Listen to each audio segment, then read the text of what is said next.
Ever wonder why you can't put your phone down? Or why that online shopping cart just seems to fill itself? It feels like a personal choice, right? A moment of weakness, maybe? Well, what if I told you that every time you unlock your screen, you're stepping into a battlefield for your brain?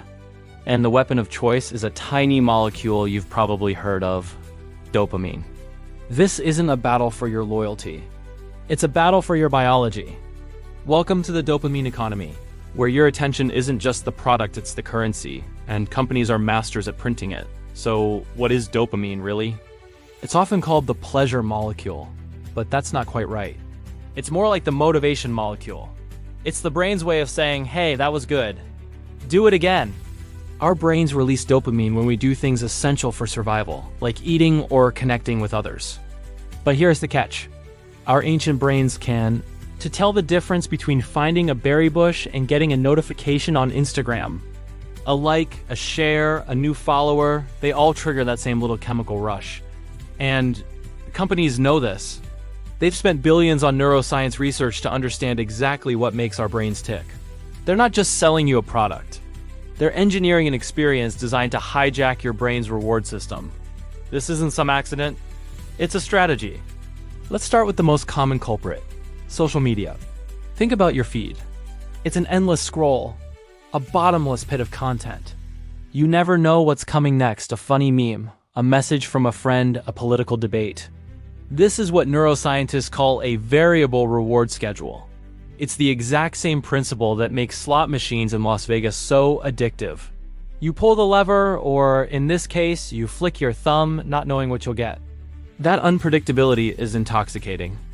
The anticipation of a potential reward is often more powerful than the reward itself, keeping you hooked and scrolling for hours. Every notification, every red dot, is a carefully designed prompt, a little dopamine breadcrumb leading you back to the app. But it doesn't stop with social media. Let's talk about shopping. Ever seen a flash sale with a ticking clock? Limited time offer. Only 2 left in stock. That's not just a sales tactic. It's a direct attack on your prefrontal cortex, the part of your brain responsible for rational decision-making. These urgency and scarcity cues create a sense of panic, triggering a fear of missing out or FOMO. Your impulsive, emotional brain takes over, shouting, "Buy it now before it's gone." And before your rational brain can chime in, you've clicked buy. And have you noticed how easy it is to spend money online? One-click checkout, saved payment information, services like Afterpay. This is all designed to reduce friction. The harder it is to do something, the more likely you are to stop and think about it. By making the payment process seamless and invisible, companies remove that moment of pause. There's no physical cash leaving your hand, no need to even type in your credit card number. The transaction is so smooth that the pain of spending money is almost completely erased. It feels less like a financial decision and more like another simple click in a sea of clicks. Gaming companies are also pioneers in the dopamine economy.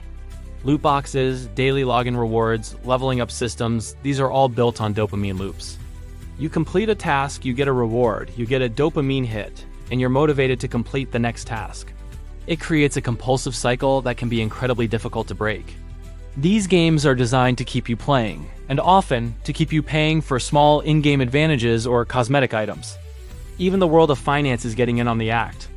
Trading apps have turned investing into a game, with confetti animations for making a trade and a constantly fluctuating portfolio.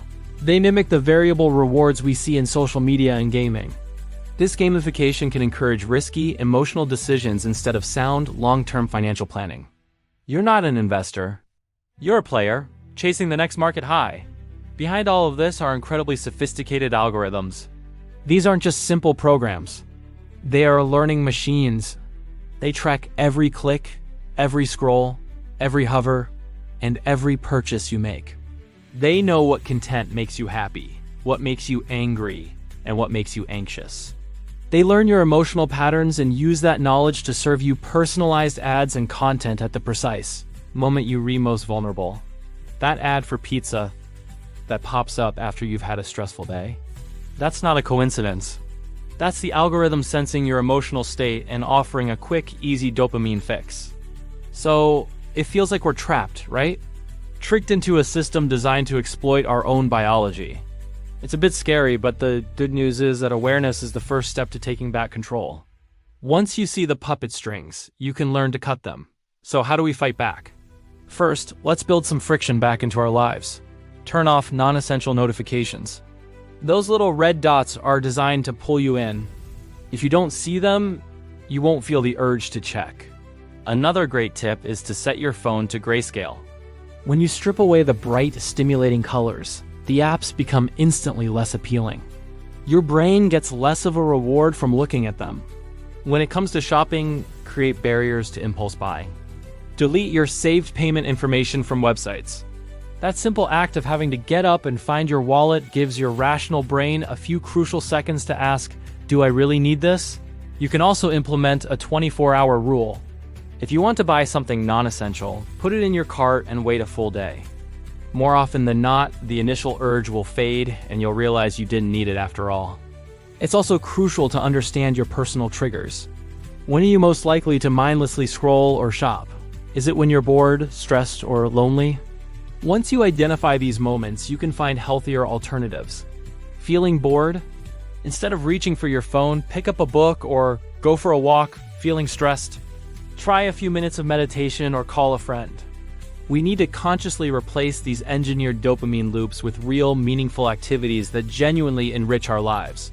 Think of your attention as your most valuable asset. Where you choose to place it determines the quality of your life. Every moment you spend mindlessly scrolling is a moment you're not spending on your goals, your hobbies, or with the people you love. The goal isn't to abandon technology entirely. That's just not realistic. The goal is to use it intentionally on your own terms. We need to shift from being passive consumers to active, conscious users. Schedule your screen time. Use apps that block distracting websites during work hours. Curate your social media feeds to be inspiring and educational, not just a trigger for comparison and envy. You are the CEO of your own attention. You decide where it gets invested. The dopamine economy is powerful, and it's not going away. Businesses will continue to find new and more sophisticated ways to capture our attention and open our wallets. But we are not powerless. By understanding the psychology they're using against us, we can recognize the traps. We can build systems and habits that protect our minds and our money. It's about taking back control, one conscious choice at a time. It's about building a life that isn't dictated by algorithms, but by your own values and intentions. The choice, ultimately, is still yours. Thank you so much for watching. If you found this video helpful, please give it a thumbs up and consider subscribing for more content on how to navigate our modern world. Let me know in the comments what strategies you use to protect your attention. Stay mindful, and I'll see you in the next one.